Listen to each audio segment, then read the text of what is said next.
So YouTube, this is what we've came for. This is the White Mini, and amongst other things we're going to talk to David about today, this is the thing, the bad boy, because we're really seeing this for the first time. We'll get into the conversation. But first of all, what the theme of this video is about, an update. So we're just about 2 weeks to go, just over it, and sitting here with David live in the UK. Again, he's back in the UK. Yeah.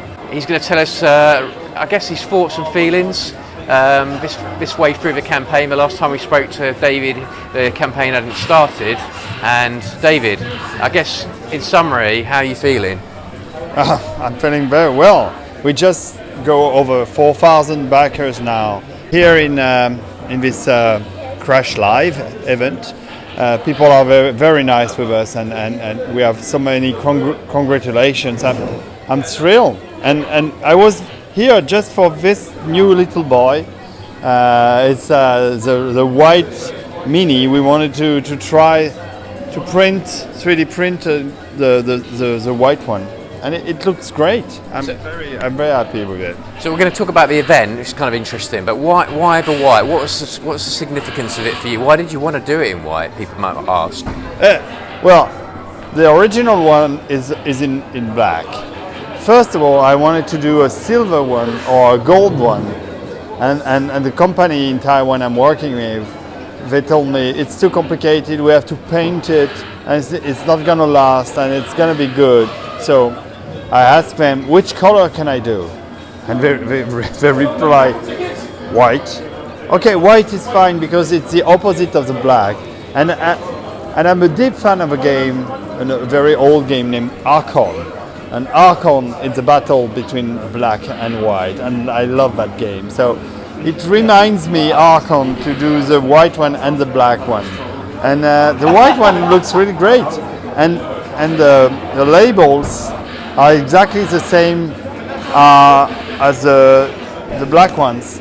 They have just been inverted. And so it looks fantastic. I'm really happy with it. People were, I was curious myself. I know it's obvious to you, but obviously you get a white controller with it as well. Yeah. The white controller and all the buttons will come in chrome. Okay. It's going to be chrome controller. Not like the other one. No. This is going to be black, and only the joystick will be in chrome. Yeah. Can but you hold the two controllers up? So yeah. The white. Yeah. Bring it into the camera there. Because obviously, people are seeing this for the first time sometimes. Exactly. And you've developed the, as you say, the aesthetic is the same, but it's slightly different colour variation. It's exactly the same, but this one, you see, it works exactly the same, but it's inverted. The color is inverted. So, yeah, I love it. Definitely, I love it. I love it very much. What do you like about the fact? I mean, show me around the actual machine on the side and everything. Can you turn that display piece, or is that fixed to the floor? Can you show us a little bit more on it? Don't pull it out with the power. Okay, yeah, you can see it on camera. It's just white all over, isn't it? It's like an ice cube of a Vectrex. Exactly. No, it's white everywhere, and this is 3D printed, so it's going to be better when we're going to do on plastic mold. But yeah, it works really well. Why do you think, was it limitations, I guess, for production, why it was never produced in different colours, or was that just not a thing in 1982? Yeah, I think it was more complicated at that time to do different kind of plastic colors, and they didn't want it to do that. They're just focusing of doing the mini arcade as good as possible with and there is another thing. In black, the black color is very good to enhance the quality of the screen. Yeah. In white, it looks a little bit different. Perhaps you will have the feeling that the screen is a little bit smaller than the original one. But really, I don't care. I like the idea. It looks like a Macintosh, an early Macintosh in white. But it was before the Macintosh. And it's great to do that. It's really great to have the opportunity to do that. I'm really pleased with it.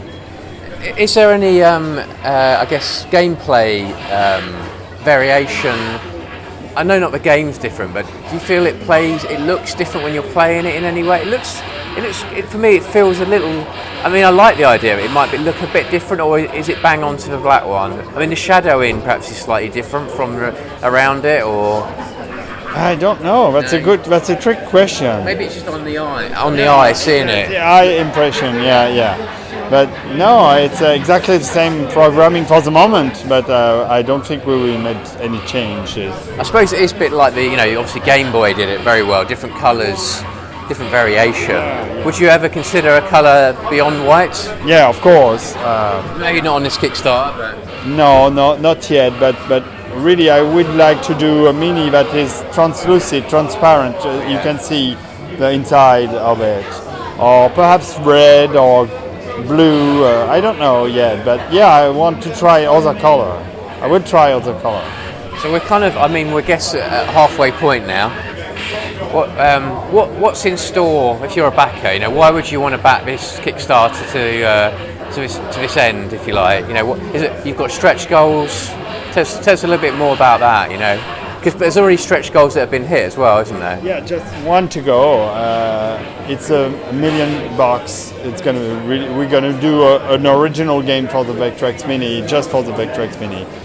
Well, I'm so overwhelmed of the welcome, and the backers are incredibly great. They send us a lot of messages, but it's wonderful. So we are only to respond to everybody. That's Priam, that is behind the community, and me also. I try to. So we are mainly focusing on doing our best for not only the campaign but for the product itself. So that's my main goal now. Obtain the best games for the Mini, because we are still dealing for the IPs for other games, and having the Mini well done, the best way. You're really, what you're saying here is you've got a good, a massive backing from a community, and rather than get too distracted with widgets and bells and whistles, you want to make sure the product is the best it can be. And we got testimonies for our backers who say, don't worry about the stretch goals, don't try to do too much stuff. Focus on what you promise us, focus on the Mini, and do it great. And I'm gonna do that. I'm gonna really do that. So perhaps we have new stuff to announce before the end of the Kickstarter. Sure, we got some other. You wobbled there. That was me. but really, we made some announcement before the end of the Kickstarter, but mainly we are focusing on doing this the best way. Are you looking forward to the next bit, the getting into it then? Because it sounds like you are. Obviously, we've still got a bit to go. We know that, and it's all about the end goal. But are you looking forward to getting into the nitty gritty of obviously getting the golden sample, actually making it, producing it? Is that your real thing? Are you not thinking about that at the moment? Are you just focused on this Kickstarter, I guess, aren't you? Yeah. We have to finish the Kickstarter. We have to have many bakers as possible to help us make this really wonderful brand, this legendary brand, shine again. And really, it's so far it's incredible the support we got. So I'm focusing on that, and I'm focusing on the Vectrex itself. That's why I wanted really to try to make a white sample to show it here at Crash Live. And see that it works really well. So, I'll ask you a two-pronged question here then. So, if you're not at the event, and unfortunately not everybody can get here, blah blah blah. Why would? What is it about these events? Why are you bringing it to the event? And if somebody's not at the event, what are they? What can they get from following your social media? And because I know that Priam's doing a fantastic job covering it all, and you've talked about maybe doing a little roundup of the event. So what is it about? What's the flavour of all of that for you? First of all, I love to come in England. I love the English audience. I love to come here, and being in that kind of event, I can see legendary people programmers and makers and all the people who do incredible stuff here. So it's amazing to meet all these people, and it's so great to have the opportunity to shake the hand of the bakers that came very nicely and congratulates us on the campaign. So it's such a great feeling, and I'm so happy to show them what they're gonna have in 10 months. Yeah. So it's a real pleasure to be here. The other thing I wanted to allude to is, I guess, for let's say anybody watching here, you really welcome feedback, and I guess you're getting feedback here in real life. But I noticed you're very active and engaged on both the social, but also if you know, I'm saying it here. If you go on the Kickstarter, become a backer, you get updates, you get the comments. How does that work? Well, I think we are close to 600 comments right now. It's enormous. So we don't worry. We read everything. We read every comment, and we try to answer to as many as we can. But we read all the comments, all the suggestions, all the ideas. We're taking very seriously that. So yeah, comments are really welcome, even if it's bad comments. No problem. On the social networks we have a lot of feedbacks, good, bad. No problem. It's really interesting.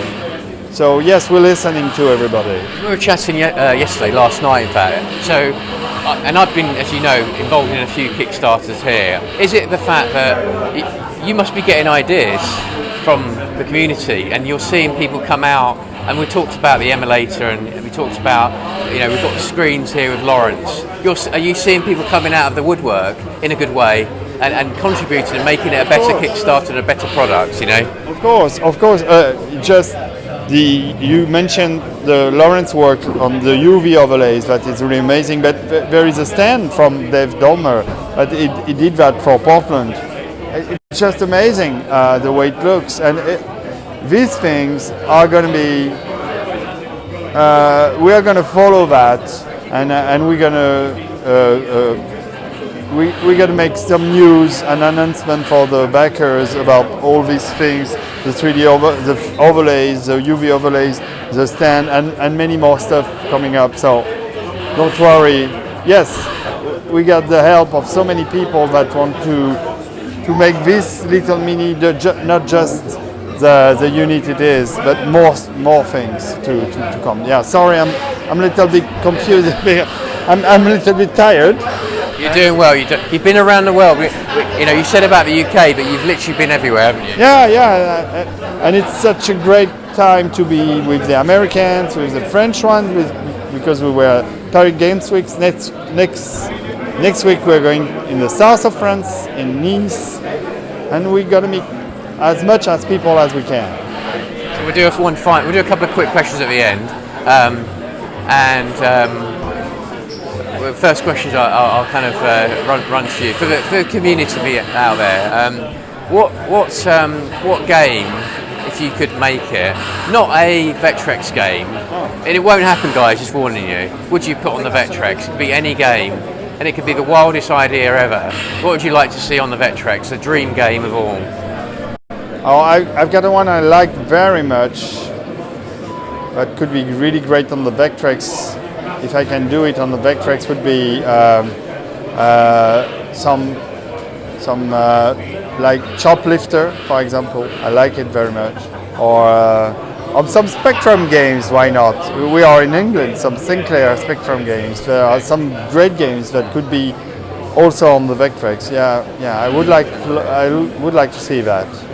Well, I say people are very interested in the interviews. We've had a last one as well. Obviously, there's the trailer still up. You can check that out. Put all these links in the comment. Do you want to say a final farewell and little sort of last piece to the people out there in YouTube world?